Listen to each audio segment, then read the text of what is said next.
What's your take, Patrick? Well, I mean, at the end of the day, everybody here is speculating. We're all learning about what's going on. If they're holding him for 30 days, I spoke to somebody today that works in the FBI, and this is somebody that is not a liberal. It's not somebody that would be considered a woke. And they said if somebody gets detained for that long, there's got to be something going on there that they're looking into. Now, having said that, the judge that he was, I don't know how much you guys have looked into who the judge is. This is not a lightweight judge. This is a judge Yeah, amongst judges. we were talking. We were talking about it. Yeah, that was a big part of the story. We were Right. talking about it earlier. But please continue, man. Yeah. Tell the audience about the judge. So Not the judge. It was the prosecutor, not the judge. right. You're not dealing with lightweight folks that are going after him. I was listening to the lady earlier that she was talking in regards to they flew out to him, and and then when they got there they thought they were in love with the lover boy and all this other stuff. I think the lover boy conversation is kind of a lightweight argument that's being made against him. There are many men I know that wish they were lover boys. There's plenty of guys that are very good with words.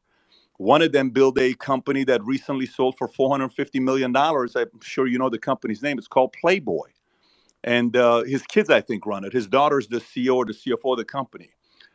Playboy magazine, he's the ultimate lover boy. Nobody ever went after him. So a lot of these accusations, if there's anything that's got credence and weight, they're going to get them.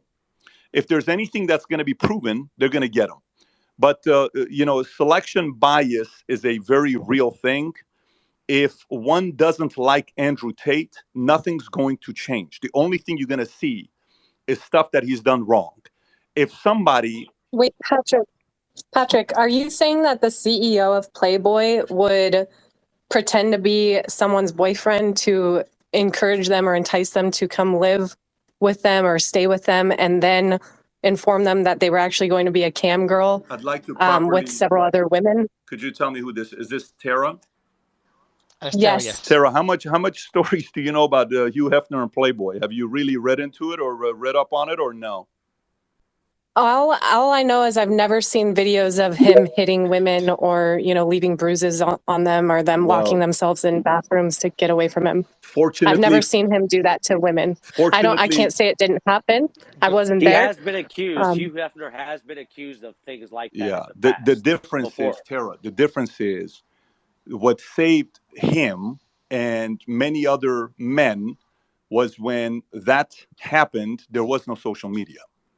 Nowadays, the correct. greatest weapon in Now the we have world is the phone. So that's that part. But correct. by the way, I think citizen journalism is great for all of us. I think citizen journalism is the ultimate saving grace that's kind of holding everybody accountable. I'm all for the new technology on what it's doing, but I don't really. If you want to find out a little bit more about what Hugh Hefner did, spend the night and do research. You may end up spending 3 nights doing research and reading plenty of documentaries of what a lot of women said about what they did over there. But what he didn't do, Hugh Hefner, here's what he didn't do. He never went after the establishment. He never did that. And by the way, there's a lot of other people that have done that and never went after them. Now, in regards to the hitting, you have to understand, I have 2 sons and 2 girls. And I'm not sitting here endorsing any of it. I don't believe in any of that stuff. I don't believe in man laying hands on the girl. But I also do know, as somebody that's ran businesses and sat in front of a lot of clients, I've had clients that are swingers. I've had friends that are swingers. I've had people that have very different sexual appetite. And many of them are very good at concealing it, not sharing it with others. Some people record themselves and accidentally that video pops out. And then now you have to answer for that. So there's a lot. Like, listen, a baseball player recently, if you guys want to chime in and say anything, I'll continue here. Trevor Bauer, a baseball player. Perfect story here that I'll give you, Tara.